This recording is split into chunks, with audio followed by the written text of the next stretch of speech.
You know, my friends, they say a lot can change in 24 hours, and with this overnight adventure, I will definitely be proving that point. My name is Luke. Welcome to Lone Wolf Mountain. This is the Outdoor Gear Review. At the moment, everyone, the weather is fairly nice. The skies are partly cloudy, the winds are calm, it's not raining, nice and dry, but things are about to change in the matter of hours. The temperatures right now are around 45 degrees. Now, there's a very strong cold front coming in, and it promises to bring lots of rain, very strong winds, and maybe even a touch of snow. The temperatures are going to drop throughout the night, and maybe by morning we'll have a little bit of snow flying in the air. We shall see. Now, this trip already is very different than what I originally planned. I planned on heading to Mount Rogers to do this adventure, but the forecasts were off. Typical, right? So what I was expecting was for the rain to come in like later in the afternoon and tonight. But things have definitely changed. The weather system is almost here. So it's early in the morning. This will be 24 hours in the forest. So with this cold front barreling down upon us, I need to get my shelter system set up. Now for this storm here, I have a substantial system. I better not waste any time because it is certainly of the essence. As you may have noticed, this is a Russian pack. That's right, first the elections, now the Outdoor Gear Review. Go ahead and hit that thumbs up button right now. But anyway, this is the Raid 45 pack. This is from Russia, and so far, I really like this thing. This is our shelter right here, and check this thing out. This is a really cool stuff sack. It is definitely different than anything else I've ever seen before. Now, this is a tent from Sierra Designs, and this is the Convert 2. This is a 4-season tent, which we will need for this adventure. Instead of having a hole which you shove your tent into, it's like a rope bag for mountain climbers. It's really, really neat. Here's the tent. Now with this adventure here, this really does mark the beginning of winter here at Lone Wolf Mountain. So far, we've had a very pleasant fall. We've had 2 little dustings of snow, but the weathers have been pretty warm, like today, you know, roughly 43, 45 degrees. If you can believe the forecasts, everything changes tonight. Stakes, poles, tent body, fly and vestibule, ground sheet. All right, now since we're camping out in a storm situation, there are a few things which we need to do to make sure that we are safe and sound. First off, we need to take a look around at the trees which surround our campsite and make sure that there are no dead limbs, no dead trees. You definitely don't want to camp out underneath a widow maker. Now, with it being wintertime, all the leaves are gone. That is a little bit harder to do, so use your best judgment. Look for broken limbs, look for rot on the trees. Otherwise, there is a certain amount of risk involved. Now, the next thing that you need to do is think about your tent placement. Where are you going to put your tent? You do not want to put your tent in 2 different locations. One being a recess, right? You don't want to put your tent over a hole or in a hole because that hole will fill with water. I've seen it happen many times, and I have to admit I've had it happen to myself when I was younger. Everybody makes mistakes, but it's not fun waking up with water coming inside of your tent because you're in a pool. During the flash flood overnight adventure, you guys saw what happened to the other campers. Don't make the same mistake that they did. The next area which you don't want to set your tent in is a completely flat area, right? You don't want water to stand around your tent. What you want to put your tent on is a slightly elevated surface, right? That way when the water hits the tent, it rolls off and then rolls downhill away from your tent. You do not want water pulling or coming inside of your tent. Next up, you may want to use a ground sheet. I typically do for 2 reasons. 1, it protects the bottom of your tent, and 2, it will keep it nice and clean, which is important when it comes time to go home to dry it off and so on. When it comes to using a ground sheet or ground fly, there is a right way and a wrong way to use it. I will show you both.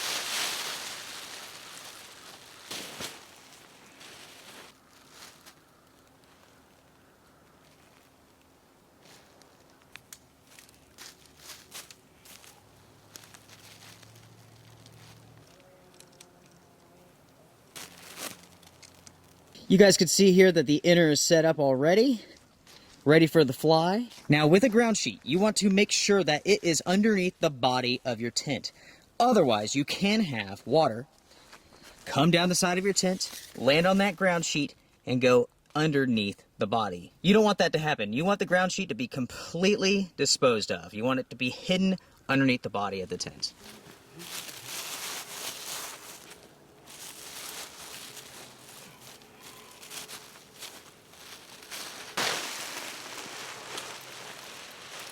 All right, so check this out, everyone. The shelter has been set up. Now, one very unique feature to this tent right here is that it has this very large vestibule, but you can leave this at home. This is included with the cost of the tent, and that is pretty sweet.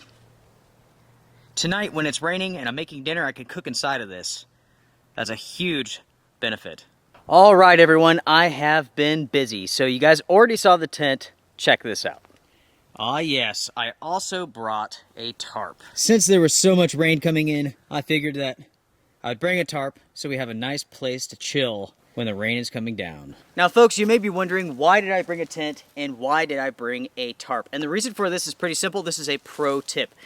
Now, in this case, this is a 4-season tent, right? But I cannot set this tent up in the rain without the inner getting wet. Most tents are like this, but not all. Anytime that you're out and you expect rain, it's a good idea to have a small, lightweight tarp with you. That way you could set up the tarp and then set up your tent underneath it. That way it keeps everything nice and dry. Now, with this trip here, I wasn't sure when it was going to start raining, so I brought the tarp just in case. You know, when you bring a tarp with you, 99% of the time, you won't use it. It's that 1% where you're going to really kick yourself for not having it. Oh my gosh, this thing is a palace. It's huge. Okay, so we have the blue and yellow tent. We have the white and blue tarp. Are you guys thinking what I'm thinking? Probably so. It looks like a Teletubby playground out here. Yeah, it's true. Definitely a Teletubby playground. Anyways, as long as the equipment functions well, that's the most important thing, right? Okay, now for my setup here, I have a sleeping pad from Snugpak. This has an integrated pump in it, and this is pretty handy. You can blow it up with your hand by simply pushing on it.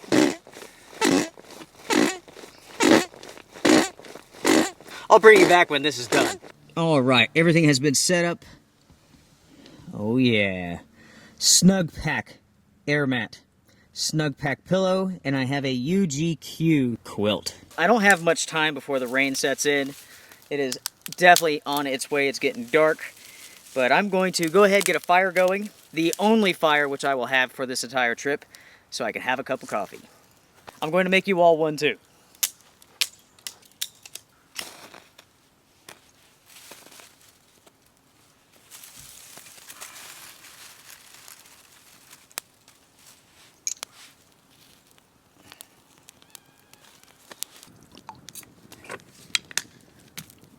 Nice and easy, folks. Nice and easy. As you can see here, I'm making a platform for my cup to sit on.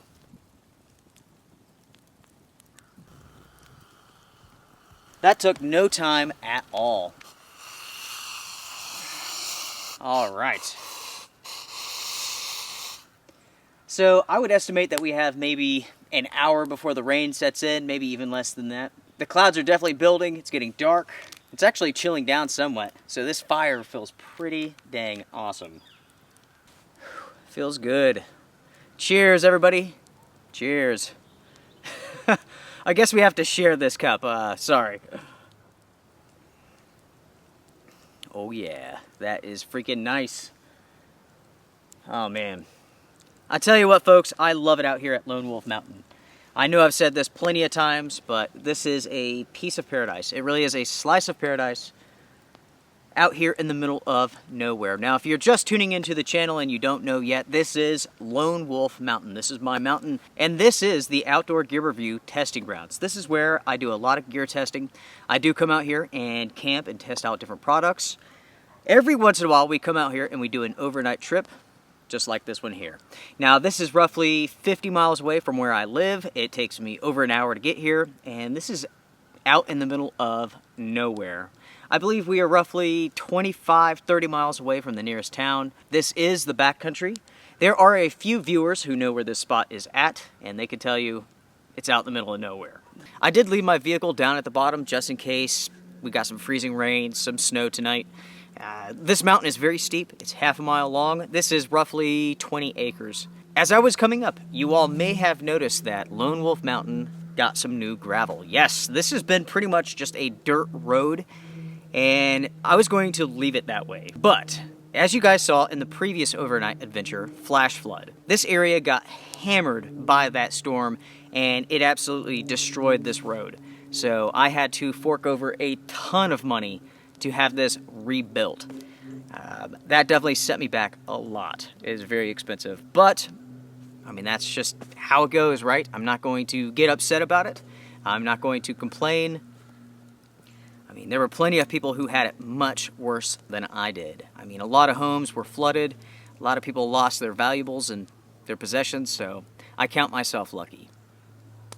Now, of course, I wasn't here when it was flooding, right? Because I live 50 miles away. But where I do live, the amount of water that was coming down off of the mountain, I've never seen anything like it. I've never seen anything like it. I had gotten home from my backpacking trip. I was drying off. I was talking to my dad.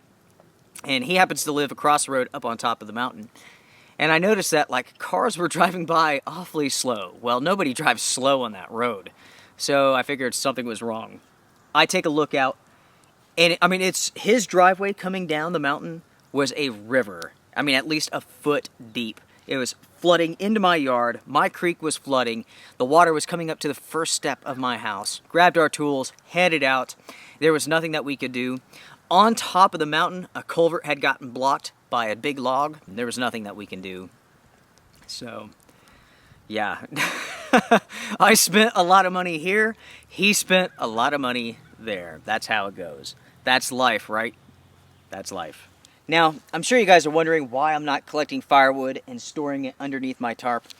Well, the simple fact is that I like this tarp. You know, if you have a tarp that you do not care about, you can do that. You can have a fire underneath it. But this one here, I've had this one for forever. At least 6 years or so. I've carried it with me for hundreds of miles. So I'm not ready to destroy it yet. Plus, I mean, it would take a lot of wood to have a fire that would last for any period of time.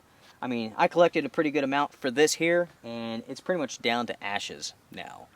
Okay, I'm going to go ahead and check the radar here so I can see how much longer I have. Based upon the looks of it, it's getting close. You guys can see here that it's definitely getting close. I'll take another picture of the entire system. This is a big one. It's going to start raining here in just a little bit, and it's going to rain throughout the night. They say by morning it may switch over to a combination of freezing rain or snow. I don't have my hopes up for that, but we will see what happens.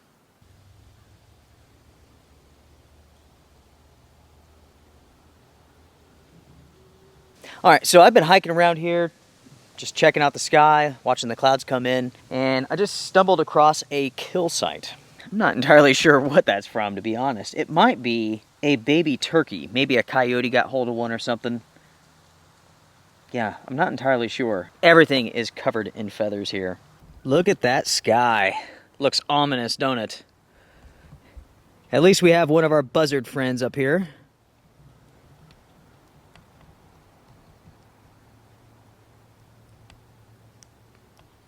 Waiting for me to die.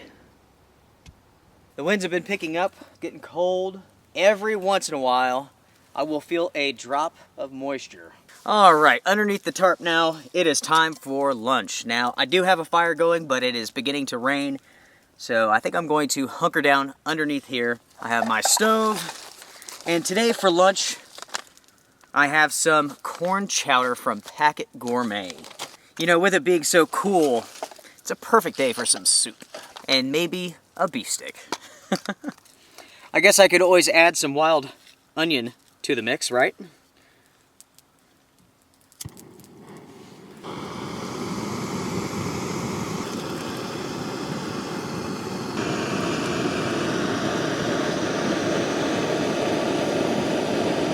Now it is time for some soup. As you guys can hear, it's raining away. Tinfoil is an awesome resource. I always keep a couple of squares with me just in case I need it. I can use it as a windscreen. I can use it as a lid. Invaluable. It weighs almost nothing as well. Okay, so I have my corn chowder pretty much ready to go. In about 10 minutes I can eat it. Now, let's see. From what I understand, this is a vegetarian thing.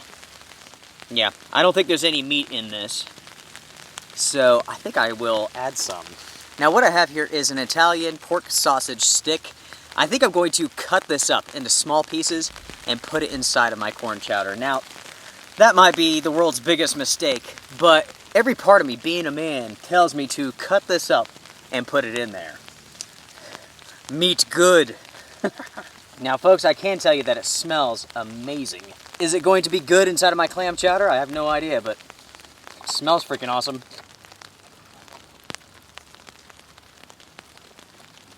Alright, so it's been about 10 minutes. It is time to eat our chowder with pork sausage stick. It's still pretty hot, actually. I don't know if I can eat this yet or not. We'll give it a shot. No, gosh, it's way too hot. Corn chowder time. Let's see how corn chowder is with beef stick. That is freaking awesome. First off, the soup by itself is excellent. Again, this is Packet Gourmet corn chowder, and it is fantastic. I mean, that is really good. There's a little bit of spice to that. There's a little bit of a kick. We will have to do a Camper's Cafe on this right here. Temperatures are dropping.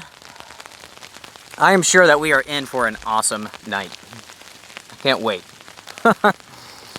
I love going out in the storms with you all. Winds are picking up. Okay, so the plan for the rest of the day is pretty much to kick back and relax. There's not a whole lot I can do. You know, if I was on a hiking trail, I could put on my rain gear, I could explore some. I'd like to do that here at Lone Wolf Mountain, but the camera's not waterproof. My GoPro I destroyed in the previous backpacking overnight adventure. Now when it comes to backpacking, camping, and conditions like this, you can do it. I've been showing you all how to do it for years. Of course, you have to have the right gear and you have to have the right knowledge. And with both of those components, you could go out and you could do the same thing that I do and you can have a blast. You could be completely safe and really enjoy nature in a completely different way. You know, most people, they only want to go hiking and backpacking when the sun is out, right? I tell you what, I have more fun when the clouds are rolling in and the weather gets bad. I do. Now, of course, I do love both, but it definitely gets my heart thumping, my blood pumping. All right, finally inside of the tent. It's raining pretty good out there. Whew. All right, well, there's pretty much nothing left to do other than hang out and relax. When you're out backpacking and it's one of those rainy days where you're staying put, it could be almost maddening trying to come up with things to do inside of your tent. That's why many thru hikers carry a deck of playing cards with them. There's just some times where you've read the labels of every product you have with you. You need some cards to play. It happens.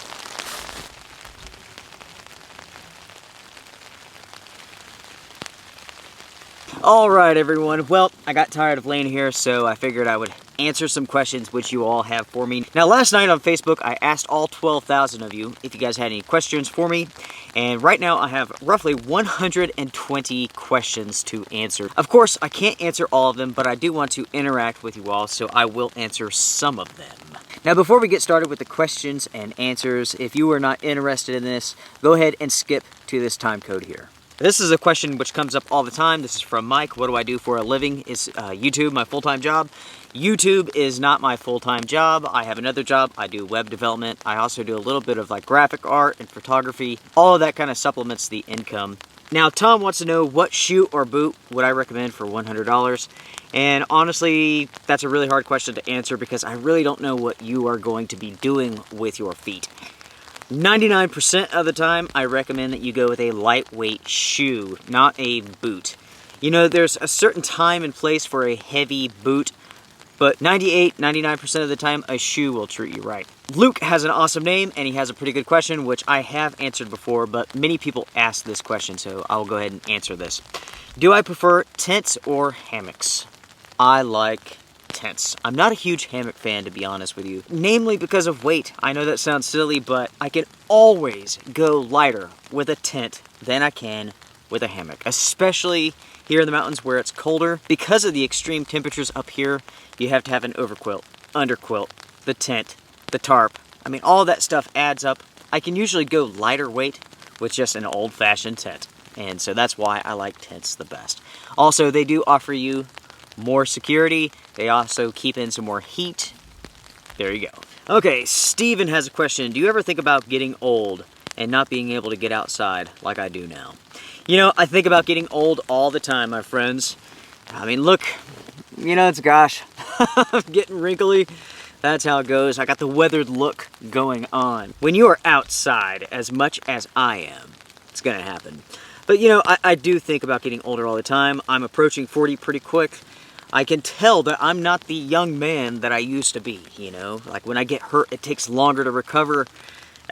You know, stuff like that. I do think about it. I look at my father, he's 62, I believe. And I can see that, you know, he's slowing down a little bit. Everybody's slowing down. I can look at Susan and I. I mean, we were kids having kids, and we're no longer kids. Our kids are almost adults. My daughter, she just signed up for, I'm not going to tell you until dinner time. I'll tell you then. We are all on borrowed time, my friends. So get outside now. Go pursue your passions now while you can. There are no excuses. You are not guaranteed tomorrow. So if you want to do something, if you have a passion, pursue it now. No excuses. Now, Jess has a pretty good question here. What is the state of the camping hiking industry? Good, bad, stagnant? Are stores struggling to compete? Not seeing much newness out there like a few years ago. Now, there's many parts to this question. I can tell you that the community of hikers, backpackers, and campers is very, very high. Because the numbers are so high, and because the population continues to grow so rapidly, I almost say it's a problem, to be honest with you. There are more people than what the trails and the environment can handle. This really became clear when we were in Colorado. I mean, I've never seen anything like that before. Be on a trail with literally 40 other people. It's not very pleasant. There's a lot of garbage and trash. A lot of these trails are being destroyed. A lot of park systems are implementing permits to try to like control the chaos. I mean, we've been to national parks where you can't even drive your own vehicle there. You have to take a shuttle into them because there's just too many people. So I can tell you that the camping industry as a community is very, very strong. As far as stores go, I don't know. I have no idea. I live so far away from any outdoor store, I can't tell you what that even looks like. I've been to an REI one time, and I was not impressed. It was extremely expensive. Everything in there was really, really expensive. As far as advancements go in gear and technology, you know, I haven't seen a whole lot that's new. Anytime that I see something that's different, I get pretty excited. We are dealing with the same designs, right? Things evolve slightly. The materials may change a little bit, but nothing has really evolved in the last couple of years. I mean, it is just how it is. The ultralight market has been making some advances. The gear is getting lighter. It's also getting more expensive. I really could keep talking about this subject, but for the sake of moving on, we shall move on. Jen says that she bought the Arc'teryx belt because of me, and she loves it. Oh yes, you are welcome. I've got mine on too. Okay, Mike wants to know what's the coldest temperatures that I've camped in. I have camped down to roughly 20 degrees below zero, and that is really cold. Like really, really cold. Now, I do not have a sleeping bag that will go that low, so this is what I did. I took a very low-rated sleeping bag, I believe it's like right around zero, and I took another down bag and put that inside of it. That way it doubled up, and I was able to achieve that feat. I like to camp around zero and not much below that. It's just too cold for my liking. As some of you all know, I was involved in a car accident when I was younger. I broke my back in 2 places. When it gets that cold, like the muscles are so tense around my spine that it actually hurts me pretty good. So I'm pretty uncomfortable when I go below zero. Everybody wants me to go on a snow hike. Yes, coming up soon, folks, coming up soon. I love you guys as well. Thank you so much. Sean dares me to try an Ozark sleeping bag. Based upon the tents, I don't know if I would even live through the night. Now John wants to know, what is my adult beverage of choice when I'm out on the trail? I'm a huge fan of Moscow Mules. Yes. It is a sort of like mixed drink. It has like ginger beer, some vodka in it, some lime juice. It is fantastic. It's one of my favorite drinks. Yes, I do take that with me on occasion when I go backpacking. Word of advice, if you're going to be drinking alcohol, make sure that it's a good quality alcohol. That cheap crap will make you very sick. Ever so often, I will bring an adult beverage with me. It's nice to have that sort of kick back and relax, sip sort of thing. Alright guys, well, I will stop for now. Plenty of questions. Thank you guys for all of them. For the next overnight adventure, I will do the same thing. I will ask you guys if you have any questions for me, so make sure to like my Facebook page. You will find a link in the description box down below. These colors are very interesting, aren't they? It's like being on the moon, being on the sun. I have to admit that listening to the rain is pretty relaxing, so I can't complain. I think I'm going to take a nap. I'll bring you guys back later on. Right, everyone. Good evening to you all. Okay, well, it is a whole lot later than what I originally was intending for. It's about 8:30 right now. I actually have fallen asleep. I slept for a number of hours, and now it's getting pretty late. Oh well, that's how it goes. I tell you, I've been having a blast just resting. Anytime that you can get away, you know, just kick back and relax is pretty good. And this trip has certainly provided me with a lot of relaxation. I've had experiences when I've been out backpacking for a number of weeks at a time where the weather will turn and I will be stuck inside of the tent for days upon days. Yeah, it happens. You have to just go with it. Most of the time it's pretty enjoyable. Anyways folks, with it being so late, might as well make some dinner. I am hungry. Now since this tent has such a large vestibule, I can use that space to cook in, and it's nice and easy. Yes, it does add a little bit of weight to your tent, but that space is appreciated in situations like this where it is absolutely pouring outside. Speaking of which, it continues to rain, it continues to pour. It's been pouring all day into the night. The winds have picked up, but so far, this tent has been rock solid. There's so much space here that I don't have to worry about the heat from my stove melting the material of the tent. So as you can see here, the stove is going.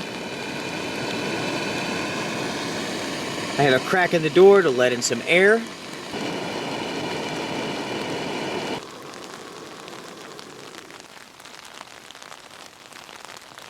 For dinner, I have a Mountain House meal. This is beef stew, and it smells amazing. I am going to begin talking and telling my story before I eat. That way, whenever I'm done with the story, I could just turn the camera off and start munching. But I figured that tonight I would let you all know what branch that my daughter signed up for in regards to the military. Okay, so as a recap, my daughter, she is 17 years old. She turned 17 in October, and for over a year now, she has wanted to sign up for the Army, okay? Now, she has been studying for the ABSVAB test. She has been working out. She's been getting ready. The nearest recruiter offices is roughly 50 miles away from us because we live in a very small town. On her 17th birthday, we went down to the recruiter's offices. We spoke with all of them. We spoke with the Army, the Marines, the Air Force, and the Navy. And when we walked away from those offices, her opinion completely changed. She was very, very impressed with the Navy. That's right. She decided to sign up for the Navy, and just saying that, man, it gives me chills. I'll tell you what, I'm so proud of her. This is not what I really expected from her, to be honest. I didn't expect for her to want to sign up, you know, to swear an oath to protect the Constitution and so on. So, the other day, she went down to Charlotte to MEPS, and that is where she essentially went through all of the tests. She stayed down there for 2 days, 2 nights, or whatever. The first day was the ABSVAB test, and essentially that's like a placement test. It tells them what you are good at and what jobs that you qualify for. So, she did the test. The next day, she went in for the physical. She had to do the duck walk, underwear Olympics, all of that stuff. At the end of that day, she was offered her jobs. Let me tell you folks, she didn't do good on that test. She did amazing. She absolutely blew it out of the water. She did amazing. She got an 86 on that test. 99, from what I understand, is the highest score. She scored like genius level with, you know, mathematics and science and so on.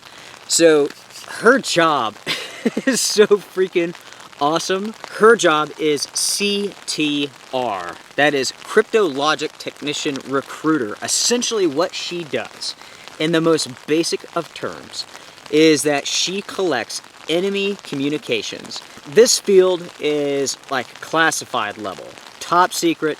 She had to get like really high clearances to go into this position. On September 3rd, she will be shipping off for basic training. She will be going up to the Great Lakes area, and that's where she will be doing her basic training. She will be up there for roughly 9 weeks. We will, of course, go up there, watch her graduate. Then she will be headed to Pensacola, Florida for her training. She will have 1 tour inside of the United States. She will have 2 tours outside of the United States. With her job, she can be all over the place. All over the place. She can be on land, she can be on ship, she can be on aircraft. She is going off to have an amazing career in the Navy. I'm so incredibly proud of her. That's so freaking awesome. So here is my daughter taking her oath down in Charlotte. State your name. I, Madison, Do solemnly swear do solemnly swear that I will support and defend that I will support and defend the Constitution of the United States the Constitution of the United States against all enemies, against all enemies, foreign and domestic, foreign and domestic, that I will bear true faith that I will bear true faith and allegiance to the same, and allegiance to the same, and that I will obey the orders that I will obey the orders of the President of the United States of the President of the United States and the orders and the orders of the officers of the officers appointed over me appointed over me according to regulations according to regulations and the Uniform Code and the Uniform Code of Military Justice. of military justice. So help me God. So help me God. To give you guys an idea of how proud I am, just by watching that video, I mean, I kind of tear up. Yeah, it's funny. By the way, I wanted to ask you guys, if any of you are in the Navy or have been in the Navy, comment down below, share your experiences. If you happen to have the same job or the same field as what my daughter got, let us know. We would love to hear all about it. Now, in most cases, folks, I do not recommend eating inside of your tent, but sometimes you simply have to do what you have to do. Tonight is one of those nights. I'm not getting out in this mess. I'm not sitting underneath that tarp. All right, everyone. I'm going to stop talking, especially since this is all that you can see. I'm going to focus on my dinner. I will bring you all back before I go to bed. It's time to dig in. All right, everybody. Whew, it's getting cold. It's getting cold. The winds are picking up. It's definitely getting cold outside. Still raining away. I'm basically all ready for bed. I'm about to turn it in. It's getting late. Actually, it's not too late. It's only like 9 o'clock. Even though I took like a 2-hour nap, I could sleep some more. There's something about the sound of that rain just hitting this tent that makes me want to go to sleep. So folks, thank you for staying with me. I'll see you guys in the morning. Who knows, maybe there'll be a little bit of snow flying around. I'm not really expecting anything. I mean, no accumulation, maybe some snow spitting in the air. We shall see. I'm going to turn off the light, say goodnight. You guys can listen to the rain. See ya.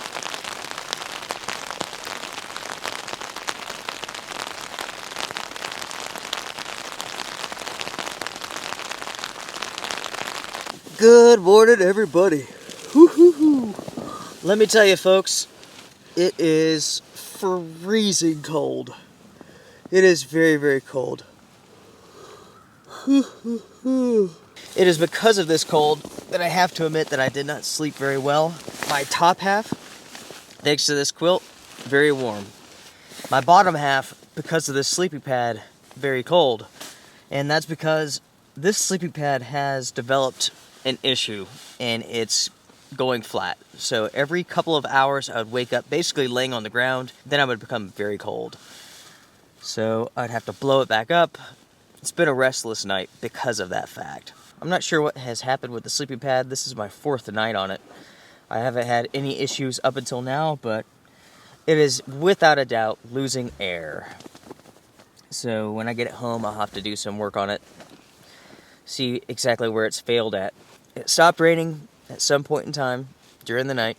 I don't think it's been snowing. I haven't heard any snow hitting the tent, so yeah, I don't know. We will see when we get up and get out. It doesn't seem like it's very windy right now, and that's good. At one point in time, it was really, really windy last night. The tent was rocking. You could hear the wind high up just roaring. Doesn't sound bad now, though. Okay, let's get up.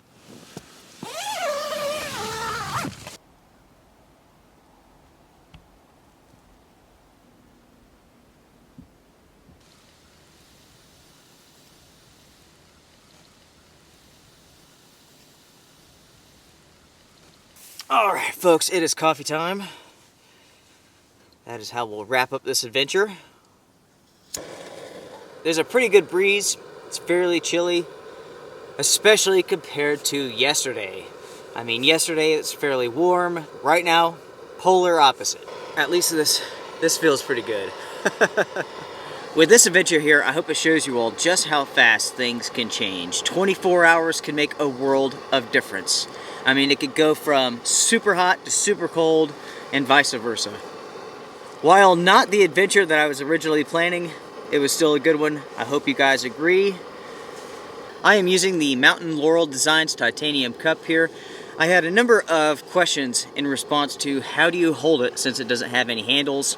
I'm going to show you that right now. Essentially, you just hold by the top. Titanium is a very poor conductor of heat, so while the bottom of this cup is hot, the top part is cold. I mean, I can grab it with my fingers just like this, right? And the water is almost boiling. You know, all in all, folks, I had a blast with this trip. In a way, I think I needed to take it easy somewhat. And this was a fairly easy trip. Being hunkered down inside of your tent for a long period of time, it's not a bad thing, right? It's not a bad thing at all. Alright, so I'm gonna call it done. Well, the plan is to basically break down camp. I'm gonna head on out of here. There's not going to be a whole lot to do. They say the temperatures are going to continue to drop, and it's supposed to get really, really windy by tonight. Now, for the month of December, this is the very first overnight adventure. My goal is to have 2. So far, we've had at least one day hike, possibly 2. I can't remember when the other one went up. But this is definitely the month of adventure, my friends. So thank you all for staying with me. Thank you for your support. If you like what you see here with the Outdoor Gear Review, you can support me on Patreon. That is appreciated. All Patreon donators get specific benefits. You're the first ones to know about developments, new gear. They're the first ones to be informed of gear offerings, which I'm selling on my website. That's gear that I have used with the channel, which I offer to you all at a very low price. They're the first ones to be offered patches and so on. Many perks. Of course, I appreciate everyone, so thank you very much. Remember that here at the Outdoor Gear Review, I am agenda-free. I don't have a store. I don't sell gear. Nothing like that. So I am supported by you all, and of course, ad revenue from Google. By the way, folks, this tent did awesome. It didn't leak at all. It is rock solid. I'm very impressed with it. Yes, it does kind of look like a Teletubby playground, and that's okay. It is awesome. It's very, very well thought out. Just to let you all know, there is a gear list in the description box down below for you. So if you're interested in knowing the gear that I used for this adventure, look down below. All right, everyone. Well, I have roughly 20-30 minutes of breaking things down. This always takes a while, especially when it's cold and covered in ice. You break things down, you warm up your hands, you break things down again, you warm up your hands. It can be pretty miserable. Guys, I appreciate you all. Strength and honor. I will see you guys around.